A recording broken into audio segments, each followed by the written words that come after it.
저는 오늘 시편 78편 26절로 29절 말씀을 가지고 우리가 가야 할 길이라는 제목으로 함께 하나님의 말씀을 나누려고 합니다. 하나님이 아브라함과 이삭과 야곱에게 약속한 가나안 땅을 출애굽한 이스라엘 백성들이 가면서 겪은 일을 오늘 본문이 간략하게 한 대목을 정리하여 말씀하고 있습니다. 광야의 길을 가는 자들은 모세와 그를 따르는 백성들이었지만 실제로 광야에서 그들에게 여러 가지 음식과 환경을 조성하고 공급해 주신 이는 보이지 않는 그들의 하나님 여호와이셨습니다. 우리 역시 지금과 같은 코비드19라는 팬데믹 상황에서 갈 바를 알지 못하여 방황하던 이스라엘 백성들처럼 언제 제대로 끝날지 모르는 이 상황에서 방황의 나날들을 보내고 있습니다. 앞으로 우리는 어느 방향을 향하여 어떻게 나아가야 될지 오늘 말씀을 통해서 함께 살펴보려고 합니다. 우선 전도할 때 자주 하는 말이 예수 믿고 구원받으세요 라고 하는데, 구원이라고 했을 때 여기서 우리는 무엇을 떠올리게 됩니까? 죄 지은 사람이 죄 사함을 받고 지옥 갈 사람이 천국으로 가고 마귀를 따랐던 마귀의 자녀가 어느 날 변하여 하나님의 자녀가 되고 교회를 다니지 않는 사람이 교회를 다니는 것이 기본적으로 떠올리게 되는 일반적인 생각입니다. 그런데 구원이라는 말은 그 외에 다른 여러 가지 뜻이 함축된 용어입니다. 네이버 사전에서 구원이라고 검색해 보면 이렇게 되어 있습니다. 구원이라고 하는 것은 어려움이나 위험에 빠진 사람을 건져내 준다, 또는 인류를 죽음과 고통과 죄악에서 끄집어내 준다라는 식으로 해설해 놓았습니다. 이것은 성경적으로 교리적으로 틀린 말은 아니지만 정확한 말도 아닙니다. 성경적으로 구원이라고 했을 때 제일 먼저 나오는 뜻은요, 살린다라는 뜻입니다. 생명 없던 상태에 있는 것에 생기를 불어넣어 생명이 있는, 살아있는, 활동하는 생명체로 만든다라는 것이 구원이 가지고 있는 가장 첫 번째 뜻입니다. 그래서 예수 믿고 구원받으세요 라고 하는 말에는 예수를 믿지 않은 사람은 생명이 없는 사람이라는 것을 밑에 전제로 깔고 있는 겁니다. 그래서 예수라고 하는 생명의 원동력을 구세주와 주님으로 받아들이면 죽은 자와 다름없던 자가 그 죽음의 상태에서 건짐을 받아 진정으로 살 맛을 느끼며 자기가 살아있는 존재라는 것을 생생하게 절감하면서 참살이를 할 수 있다는 의미입니다. 예수 믿고 구원받으세요 라는 것은 당신은 죽은 자인데 예수를 믿으면 살아납니다. 그래서 당신은 어두운 세상에서 사는 맛조차 느끼지 못했던 상황이 변하여 이제는 살 맛을 느끼며 제대로 살 수 있는 자가 되는 겁니다. 그래서 예수를 믿어야 합니다. 예수를 믿으면 생명의 원천이고 생명의 근원이신 예수님께서 당신에게 생명을 주어 제대로 살게 하시는 겁니다. 예수 믿으세요, 그런 뜻이 담겨 있는 겁니다. 그러기에 우리가 교회를 다니면서 예수를 믿는다는 것은요, 무슨 고리타분한 종교인이 되는 것과는 다릅니다. 현대인들이 지키지도 못할 고대인들이나 따르고 지켰던 어떤 종교적인 율례나 율법을 배우고 익히고 그것대로 사는 것이 우리 기독교 신앙의 전부가 아닙니다.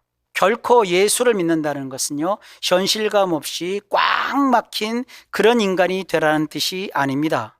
예수를 믿는다는 것은요, 어둠에 갇혔던 자가 빛으로 나오는 것이고 전통과 인습에 숨막혀 하던 사람이 새로운 창조 질서 속에 들어있는 자유와 평화와 생명의 법을 깨달아 참된 평안함으로 그 자리를 옮기는 것입니다. 죽을 자, 망할 자, 세상에서 끝장난 사람이 예수님으로 말미암아 그를 믿음으로써 새롭게 태어난, 새롭게 거듭난 새 사람, 영원히 흥할 자, 다시 한번 도전하여 시작할 자, 이러한 대단한 사람으로 탈바꿈하는 것입니다.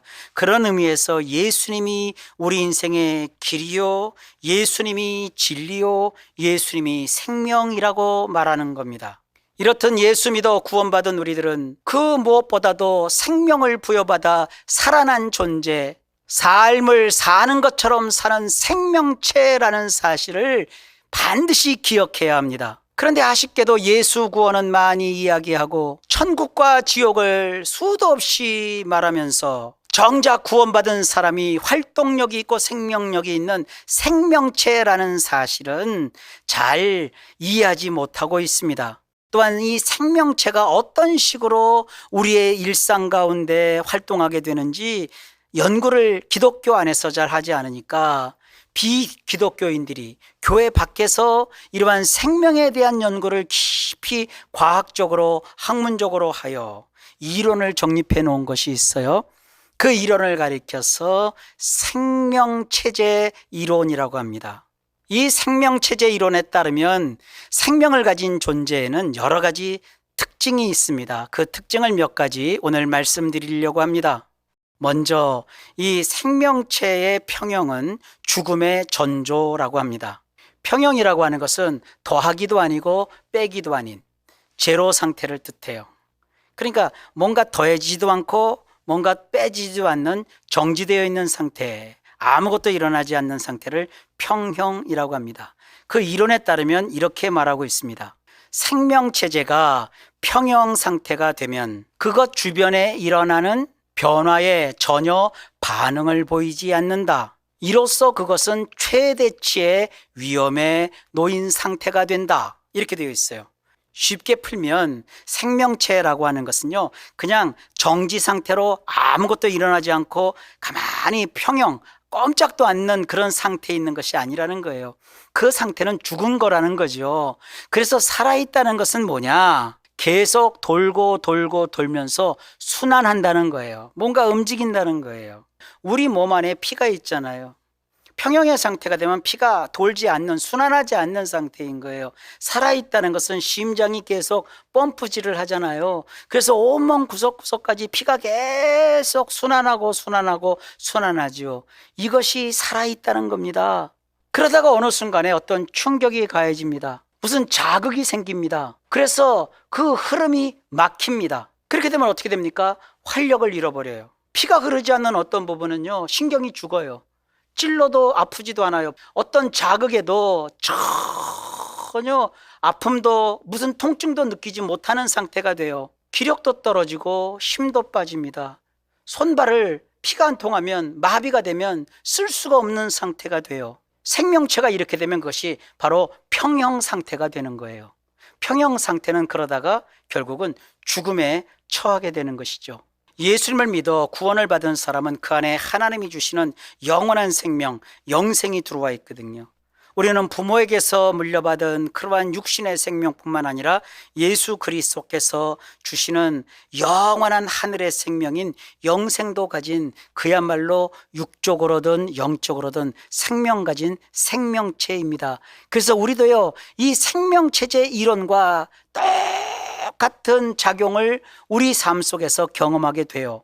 평형이란 아무것도 일어나지 않는 그야말로 잔잔한 상태라고 했습니다. 흥분도 없고 자극에 반응하지 않아 찔러도 아프지도 않고 살면서 어려움도 없고 즐거운 것도 못 느끼고 그저 무덤덤하게 지냅니다. 모든 것이 다 정지된 상태입니다. 표정도 없습니다. 여러분, 그것이 정말 하나님이 말씀하시는 평안, 샬롬의 상태일까요? 성경이 말하는 샬롬, 성경이 우리에게 얘기하는 평안은 그런 것이 아닙니다. 폭포가 막 쏟아져요. 그 옆에 나뭇가지가 하나 이렇게 늘어져 있는데 거기에 어미새가 둥지를 만들었어요. 그 폭포수가 튀어요. 바람에 나뭇가지가 흔들려요. 근데 어미새가 거기다가 둥지를 만들고 또 알을 낳아서 새끼가 거기서 부화했어요. 어미가 먹이를 물어다가 그 짹짹짹짹짹 거리는 자기 새끼들에게 먹이를 막 공급해줘요. 그 먹이를 받아 먹는 새끼들 마음속에 무슨 두려움이 있겠고 무슨 삶에 대한 공포가 있겠어요. 그저 사랑하는 어미새가 물어다 주는 그 먹이를 맛있게 먹는 것에 열중하잖아요. 그런 상태가 바로 샬롬, 평안의 상태입니다. 또한 큰 광풍이 불어대는 그 바다에 백고물에 우리 예수 그리스도께서 베개를 베고 콜콜 편하게 주무시고 계세요.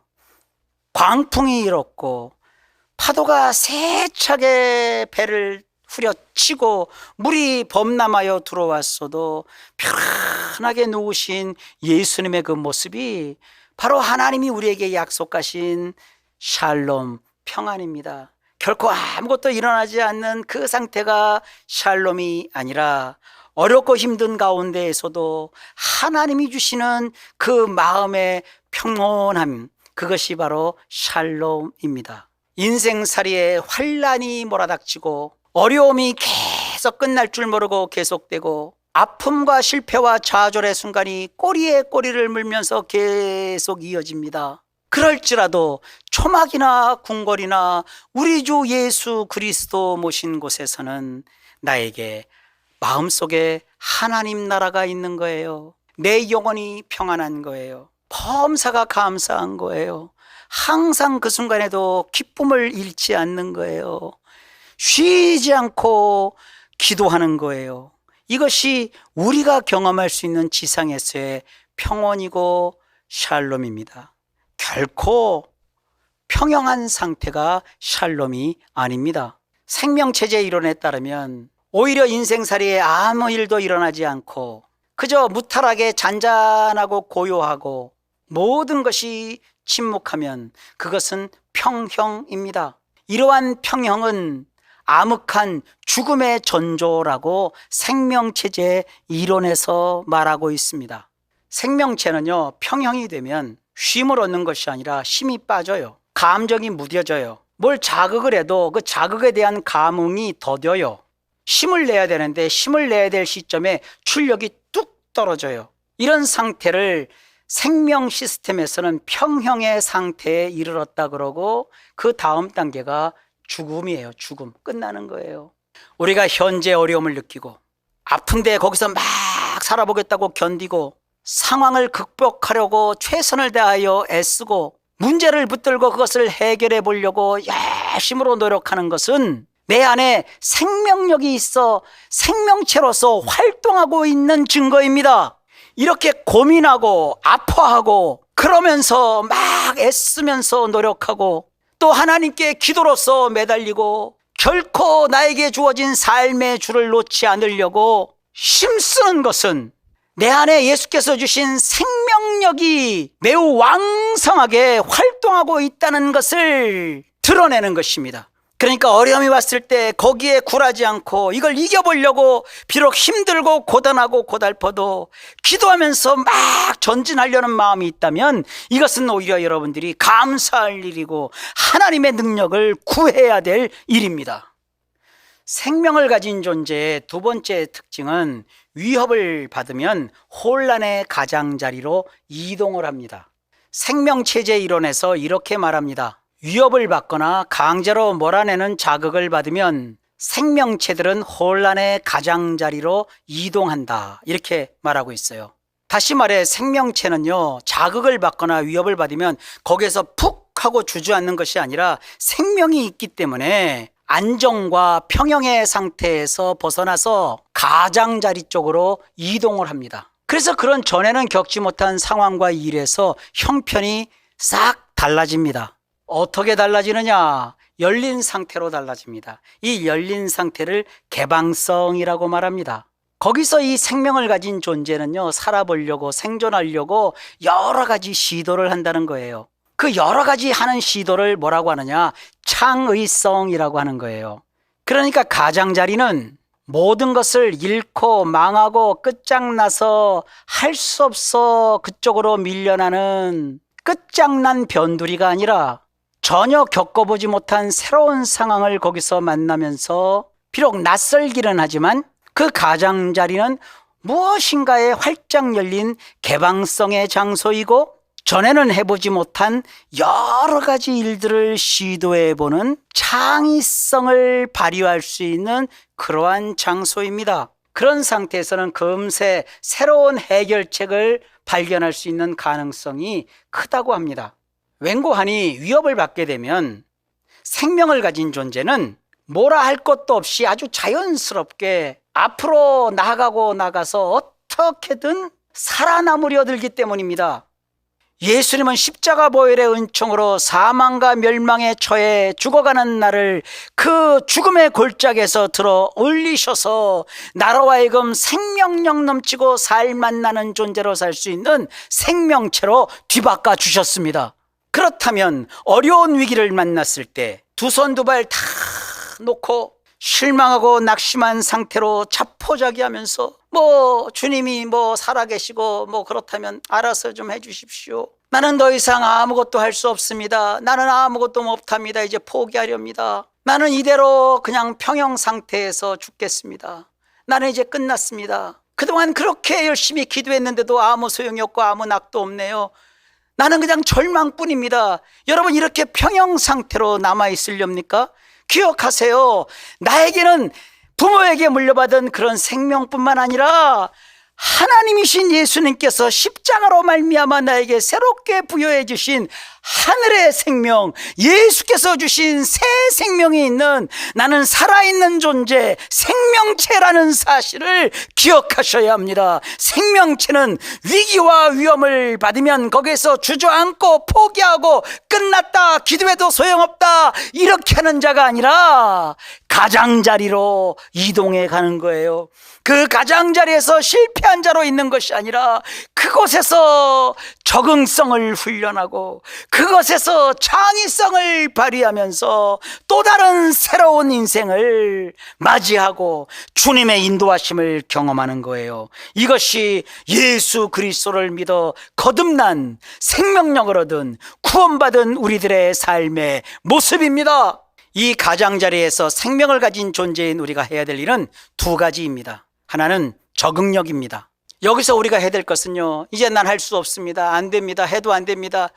더 이상 나에게 뭐라고 하지 마세요. 나는 다 끝장났습니다. 나는 힘을 다 잃었습니다. 나에게 남은 것은 아무것도 없습니다.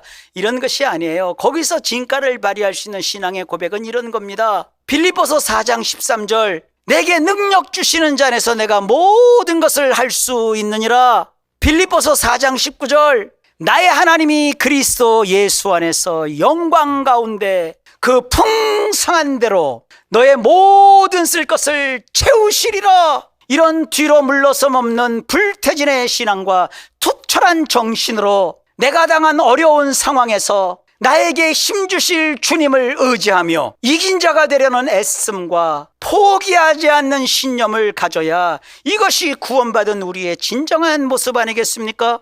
성경은 예수님을 믿어 생명을 얻은 초대교회 성도들이 극심한 로마 정부의 신앙 박해로 말미암아 재산도 잃고 심지어 생명의 위협까지 느끼면서 가장자리로 내몰렸을 때 어떤 모습으로 그 가장자리에서 이기고 극복했는지 이렇게 성경에 적고 있습니다. 나의 의인은 믿음으로 말미암아 살리라. 또한 뒤로 물러가면 내 마음이 그를 기뻐하지 아니하노라 하셨느니라. 우리는 뒤로 물러가 멸망할 자가 아니요 오직 영혼을 구원함에 이르는 믿음을 가진 자로다 그랬어요. 가장자리로 이동했을 때 생명체는 적응력을 키울 뿐만 아니라 전에는 해보지 않은 새로운 시도를 합니다. 그것을 창의력이라고 한다고 제가 말씀드렸습니다. 이 가장자리에서는 창의력을 키우는 것이에요. 예를 들어 코비드19가 처음에는 국지적으로 시작을 했습니다. 그러다가 이것이 전 세계적인 감염병인 팬데믹 상황이 됩니다. 그것이 2년 전 2월 달이었습니다. 저는 목사로서 그 당시에 우리가 가장자리로 지금 이동하고 있다는 것을 감지했습니다. 그래서 무엇보다도 적응력을 키우려고 애썼습니다. 그래서 우리 성도님들이 대부분 기억하고 계시듯이 저는 지금 이 상황이라면 예전처럼 우리가 교회에 모여서 똑같은 방식의 예배와 모임을 가질 수 없다. 그렇게 상황은 가장자리로 이동하고 있는데 그때 과거 우리가 전통적으로 했던 예배와 모임을 계속해서 고집하면 그것은 평형의 상태에 머무르는 것이다. 평형으로 있으면 그것은 옛것을 간직하는 것이 아니라 그것은 죽음에 이르게 되는 지경에 처하게 되는 것이다. 이제 그곳에서 우리가 해야 될 것은 가장자리에서 마땅해야 될 적응력을 키우는 일이다. 그래서 이 팬데믹 상황에서 나는 어떻게 적응력을 키워야 될까? 그래서 우리 성도님들과 우리 교회에 무엇이 더 유익할 것인가? 그것을 생각하면서 하나님의 말씀을 꼼꼼하게 살피기 시작했습니다. 그래서 마침내 발견하게 된 것이 레위기 말씀입니다. 그 말씀에는 나병 환자라고 번역되어 있기에 사람들은 그 나환자가 소록도에 계시는 나환자분들인 줄을 생각하고 있지만 그런데 성경에는요, 어디에도 구약이든 신약이든 나환자가 없어요. 성경에 나오는 이 나병이라는 것은요, 모두가 악성 피부병을 의미하는 단어입니다. 특히 제가 발견한 레위기 13장 45절 말씀을 보면 거기 등장하는 나병 환자는요, 원어로는 짜라라고 되어 있습니다. 이 짜라는요, 전염성이 있는 병으로서 접촉에 의하여 피부와 내부 장기에 질병을 일으키는 그런 감염병을 의미합니다. 그야말로 이 코비드19와 너무나도 유사하고 비슷한 전염병입니다. 이런 말씀을 심도 있게 살피지 않고 그냥 성구사전에서 전염병이라고 검색을 하여 찾은 성경 구절로 이 전염병에 대해서 신앙적인 대안들을 여기저기에서 제안들을 하는데, 그 중에서 가장 많이 인용하는 성경 구절은 역대하 7장 13절로 14절 말씀입니다. 혹 내가 하늘을 닫고 비를 내리지 아니하거나, 혹 메뚜기들에게 토산을 먹게 하거나, 혹 전염병이 내 백성 가운데 유행하게 할 때에 내 이름으로 일컫는 내 백성이 그의 악한 길에서 떠나 스스로 낮추고 기도하여 내 얼굴을 찾으면 내가 하늘에서 듣고 그들의 죄를 사하고 그들의 땅을 고칠지라. 이것을 코비드19 같은 전염병에 적용하다 보니까 기도하라. 어디서 기도하느냐? 모여야지 않느냐? 교회로 모여라. 모여서 뭐하냐? 악한 길에서 떠나 스스로 낮추어 기도하여 하나님의 얼굴을 찾으라. 그래서 모여서 회개 운동을 하고 집회를 또 하고 예배를 하면 된다라고 이렇게 막 힘주어 강조를 해요. 그러면서 이 코로나도 무섭고 전염병도 무섭고 하지만 그거보다 하나님의 말씀을 더 무서워해야 되지 않느냐. 믿음 없는 자들이 교회로 지금 안 오는 것이다. 모여서 우리가 기도해야 전염병을 이길 수 있다. 뭐 인터넷 같은 데 보면 우리나라뿐만 아니에요. 세계 도처에서 뭐 길바닥에서 무릎을 꿇고 기도하고 뭐 여러 장소에서 막 손잡고 기도하고 막 회개 기도 운동을 막 벌였어요. 그러면서 하나님이 죄를 사하시고 이 땅을 고치실 거다. 여러분 그렇게 처음에는 막 외쳤어요. 근데 외치고 기도했는데 한 달이 지나도 안 끝나요. 두 달이 지나도 안 끝나요. 6개월이 지났어요. 1년이 지났어요. 1년 6개월이 지났어요. 이제 2년이 다 돼가요. 그래도 아직 안 끝났잖아요. 아직 우리가 회개하지 못해서 그러나요?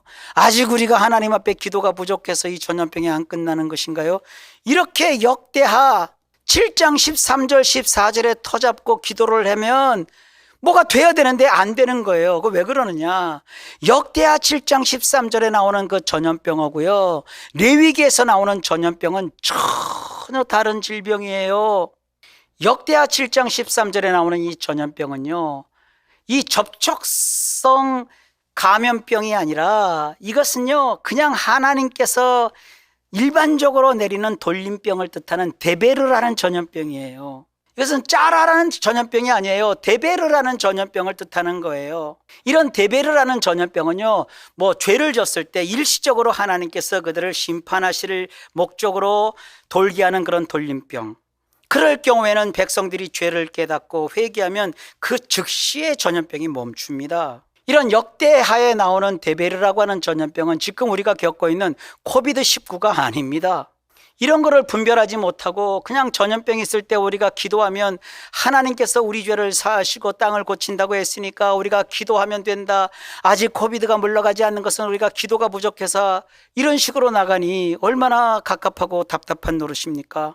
공교롭게도 제가 이 팬데믹 상황이 되었을 때 저는 이 생명체제 이론에 관한 책을 한 권 번역을 했거든요. 그러니까 이 생명체제 이론에 굉장히 익숙했고, 이러한 자극이나 위협이 있을 때 생명을 가진 존재는 그 자극이 있는 곳에 그냥 남아서 평형 상태에 있는 것이 아니라 살아있기 때문에 가장자리로 이동하고, 가장자리로 이동하면 거기서 적응력을 발휘하고 창의력을 발휘한다는 사실을 알았어요. 그래서 우리가 지금 팬데믹을 통하여서 가장자리에 왔고, 이곳에서 우리에게 필요한 것은 적응력이고 창의력이다 하는 그런 깨달음을 얻은 것이죠. 그때 제가 했던 생각은, 우리가 지금 가장자리에 들어섰구나. 이런 상황에서 기존의 전통적인 예배만 고집하면 나는 평형 상태에 머물러 있는 것이다. 평형 상태는 곧 죽음의 전조이다. 이 평형을 고집하면 결국은 다 망하는 것이다. 나는 이 망하는 자리에 우리 성도들을 두면 안 되겠다. 아마도 다른 여러 교회가 이 평형의 상태, 가장자리로 이동하고 있다는 것을 모르고 평형의 상태를 고집하면 결국 이 예배, 모여서 드리는 예배를 고집하는 교회들이 팬데믹 감염에 굉장한 중추가 되겠구나, 집단 감염의 원인이 되겠구나, 그때부터 제가 많이 우려했어요. 그래서 적응력을 발휘해서 얼른 모든 예배를 다 멈췄고 교회의 문을 내린 거예요. 과연 그 뒤 어떻게 됐습니까? 이단 교회가 됐던 정통 기독교회가 되었던 2년이 다 돼가는 이 시점에서 집단 감염을 일으킬 때 그 중심에 교회들이 다 들어가잖아요. 역대하 7장 13절에서 말하는 그 데베르라고 하는 전염병이 이 코비드19였으면 이미 이 땅에는 코비드가 끝났어야 돼요. 얼마나 많은 교회가 기도를 하고, 얼마나 많은 목사님들이 하나님께 회개하고, 얼마나 많은 의식 있는 그리스도인들이 엎드려 하나님 우리를 살려달라고 간청을 했습니까? 그런데도 안 끝나잖아요. 두 가지 중에 하나죠. 우리가 잘못됐든지 하나님의 말씀이 잘못된 것이죠. 그런데 그게 아니에요. 역대하에 나오는 그 전염병은 지금 우리가 겪고 있는 그런 전염병 상황과는 전혀 다른 거예요. 분명히 우리가 깨달았어요. 지금 이 코비드는요, 레위기에 나오는 그 나병 환자라고 번역한 짜라라고 하는 접촉성에 의해서 전염되는 그러한 감염병이라고요. 이렇게 접촉에 의해서 전염이 되는 이런 감염병이 돌 때는 이렇게 하라라고 레위기에 자세하게 나와 있잖아요. 레위기 13장 45절입니다. 옷을 찢고 머리를 풀고 윗입술을 가리고 외치기를 부정하다 부정하다 할 것이요, 그랬어요. 옷을 찢고 머리를 푼다는 건 뭡니까? 사회활동을 멈춘다는 거예요. 현대적 상황에 적용하면 그야말로 사회적 거리두기죠. 모든 것이 다 멈추잖아요. 이 멈춤으로 인해서 참 자영업을 하는 분들이 얼마나 많은 피해를 받습니까? 많은 사람이 정상적인 사회활동이 안 된다고요. 옷을 찢은 상태에서 어떻게 사회활동을 해요? 머리를 풀어헤친 상태에서 어떻게 사람을 만나나요? 그러니까 이 짜라, 접촉성 감염병이 창궐할 때는 이러한 사회활동이 멈추는 거예요. 스스로 자기 자신을 격리하고 일정하게 사람들 간에 거리를 유지할 수밖에 없는 거예요. 이러한 사회활동을 멈추는 행위를 세계보건기구에서도 예방을 하기 위해서는 해야 된다고 권장하고 있고, 각 나라마다 국경을 폐쇄하고 일상적인 활동을 못하게 막고 이러면서 그야말로 옷을 찢고 머리를 푸는 이런 행동을 계속하고 있지 않습니까? 성경은 지금부터 수천 년 전에 하나님이 기록하셨는데 감염병 이렇게 코비드19가 돌 때 그대로 지금 적용되고 있지 않습니까? 그리고 윗입술을 가리라고 했습니다. 여기서 말하는 이 윗입술은요, 원어로는 샤팜이라고 하는데 이것은 남성으로 치면 수염이 나는 부분이에요. 정확히 마스크를 쓰는 부분과 똑같아요. 그런데 윗입술을 가리라고 했어요. 이 가리라는 단어를요, 야타라고 하는데 이것은 그냥 가리는 게 아니라 아주 두껍게 두툼하게 덮는 것을 뜻해요. 여러분, 이 감염병이 돌 때 제일 효과 보는 것이 마스크잖아요. 근데 마스크도 여러 종류가 있다는 거. 옛날에 우리는 마스크 쓸 때 그냥 천 마스크 썼어요. 그리고 처음에는 몰랐을 때는 숨쉬기 좋은 의료용 마스크 있잖아요. 일회용 마스크 있잖아요. 근데 그거 갖고는 안 돼요. 두꺼운 것으로 이 윗입술 수염 나는 부분, 이 부분을 완전히 덮어야 되는 거예요. 그래서 마스크도 아주 두꺼운 거 쓰잖아요. 94 마스크를 꼭 착용하도록 권장하고 있지 않습니까? 얼마나 성경이 말하는 것이 정말 옳고 발빠르고 틀림이 없습니까? 그 다음에 외치기를 부정하다 부정하다 그렇게 말했어요. 이것도 지금 우리가 하고 있지 않습니까? 조금만 의심되면 얼른 가서 검진을 받잖아요. 검사를 받잖아요. 코로나 걸렸는지 안 걸렸는지 확인하잖아요. 걸리면 확진했습니다, 이렇게 양성입니다 하면 그것을 알리고 고지하고, 내가 확진자입니다 그럴 때는 격리를 시키고 입원을 시키고 하는 이런 치료 과정에 들어가잖아요. 얼마나 성경적입니까? 성경에서는요, 이렇게 구체적으로 짜라라는 전염병, 접촉성 감염병이 있을 때는 모여서 기도하라든지 회개하라 그러면 회복한다, 그게 아니라 이 감염병이 더 이상 돌지 않도록 너희가 이렇게 조치하라고 성경이 말하고 있어요. 이렇게 수천 년 전에 기록한 하나님의 말씀인 성경의 처방이 얼마나 정확하고 과학적이고 의학적이며 현실적이고 현대적입니까? 최신의 의학 지식과 정보와 기술을 가진 과학자도 성경 그 이상의 예방 대책을 내놓고 있지 못합니다. 코비드-19 팬데믹 상황에서 벗어날 수 있는 유일한 비결은 하나님이 알려주신 일반 은총에 따라서 우리 개인은 개인 방역을 철저히 해서 개인 거리 두기를 할 것이고, 마스크를 착용하고 손을 깨끗이 하는 수밖에 없습니다. 그리고 하나님께서 일반 은총으로 주신 과학자들이 발표하고 연구하고 내놓은 백신 접종과 또 병에 걸렸을 때 적절하게 치료받는 수밖에 없는 거예요. 그거 외에 다른 것이 없습니다. 우리는 기도하는 사람이고, 역대기에 보면 모여서 기도하고 하늘을 우러러 하나님께 회개하면 하나님이 죄를 사하시고 땅을 고쳐주실 거니까 백신도 필요 없다, 의학도 필요 없다, 그저 무슨 마스크 가면 효과가 있느냐, 우리는 우리대로 모일 것이다, 우리를 방해하지 말라, 기독교 신앙의 자유다, 헌법이 보장했다.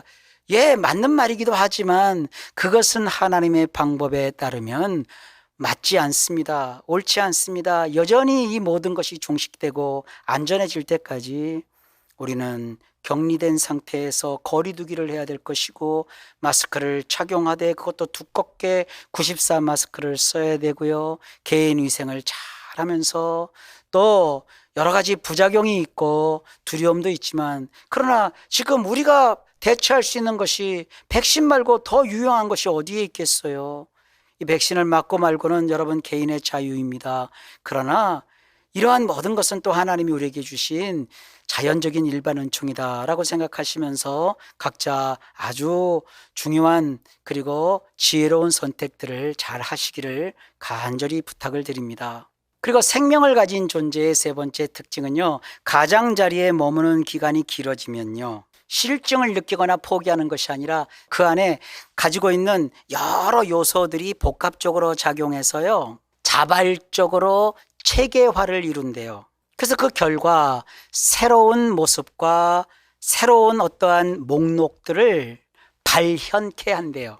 쉽게 말해 이가 없으면 잇몸이라는 말이 있잖아요. 그러니까 힘들고 어렵다고 그 순간에 못 이겨서 자기 스스로 목숨을 포기하는 자살은 참 해서는 안 되는 선택인 거예요.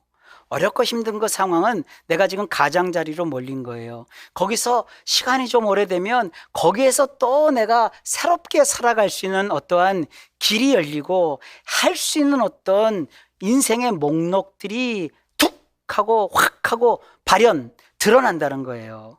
이게 생명 가진 존재가 나타내는 특징이라고 과학자들이 실험을 통해서, 연구를 통해서, 데이터를 통해서 우리에게 알려주고 있는 것이에요. 그러니까 틀림이 없는 거죠. 생명을 가진 생명체의 네 번째 특징은요, 생명을 가진 존재는요, 직선 모양으로 직행할 수 없다는 특징이 있어요. 그래서 예기치 못하는 결과가 늘 기다리고 있습니다. 이것을 생명체제 이론에서는요, 떼지어 다니는 고양이와 물이 져서 날아다니는 나비에 비유를 해요. 고양이가 어디로 갈지 어떻게 합니까? 훨훨 날아다니는 그 나비가 어느 방향으로 어떻게 움직일지 아무도 예측을 못하지 않습니까? 고양이도 살아있는 생명체고 나비도 작지만 살아있는 생명체예요. 그러니 인간은 어떻겠습니까? 아무도 인간이 나아갈 방향을 분명하게 얘기할 수 없어요. 아무리 많은 과학자와 교수와 전문가들이 나와서 코비드 이후의 시대는 이렇게 될 것이다 저렇게 될 것이다 얘기해도 인류는 그 방향으로 직행하거나 직진하지 않습니다. 왜냐하면 인간은 생명을 가진 생명체이기 때문입니다. 사랑하는 성도 여러분, 오늘 저는 우리가 앞으로 갈 길에 대해서 말씀을 드렸습니다. 정답은 분명합니다. 우리는 생명을 가진 존재이기 때문에 목적한 방향으로 직행하지 않습니다. 어디로 갈지, 어떻게 움직일지 우리는 아무도 알지 못합니다. 이 알지 못하는 길을 우리 혼자 가는 것이 아닙니다. 분명한 것은 예수께서 십자가로 말미암아 우리를 건지셨고, 이 땅에서의 생명뿐만 아니라 하늘에 예수님이 주신 영생이라는 생명을 주신 이런 놀라운 생명체인 우리들은 위험을 당했을 때 생명체제의 이론에 따라, 그 법칙에 따라 가장자리로 간 것이고, 가장자리에서 우리가 망해서 없어지거나 사라지거나 주저앉는 것이 아니라 오히려 거기에서 생명을 가진 존재이기에 적응력을 키우고 창의력을 발휘하고, 그곳에서 오래 있음으로 인해서 우리가 혼란해하거나 지루해하거나 뭔가를 포기하는 것이 아니라 새로운 모습과 새로운 목록이 발현하여 더 진취적이고 더 멋지고 더 놀랍고 더 풍성하고 발전한 모습으로 역사 속에서 우리가 얻은 교훈처럼 임진왜란 후에 더 좋은 나라가 되었고, 일제 침탈기를 거치고 6.25 전쟁을 거치고 독재 시대를 거친 이후에 우리 사회가 더 새롭고 더 좋게 바뀐 것처럼 인류가 1차 대전과 2차 대전의 비극을 겪은 후에 더 창의적이고 행복한, 그리고 살기 좋은 것으로 점차 바뀌는 것처럼, 이렇게 우리의 인생과 인류의 문명이 달라지고 바뀌고 있다는 사실을 우리가 보면서 이 코비드 상황, 이 팬데믹 상황도 우리를 망가뜨리거나 무너뜨리거나 없애버리는 것이 아니라 새로운 질서, 하나님의 창조의 법칙에 따라서 새로운 모습과 새로운 목록을 발현케 하심으로 새로운 시대, 새로운 환경에서 또한 우리로 하여금 살아갈 수 있게 하시는 하나님의 원대한 뜻이 있다는 것을 분명하게 깨달으시기를 바랍니다. 오늘 하루 우리가 해야 될 일이 있죠. 감사하십시오. 기뻐하십시오. 기도하십시오. 그러면서 이 가장자리에 있다는 사실을 인지하면서 적응하고 창의력을 발휘하는 일에 최선을 다하시기를 주의 이름으로 부탁합니다. 기도합니다.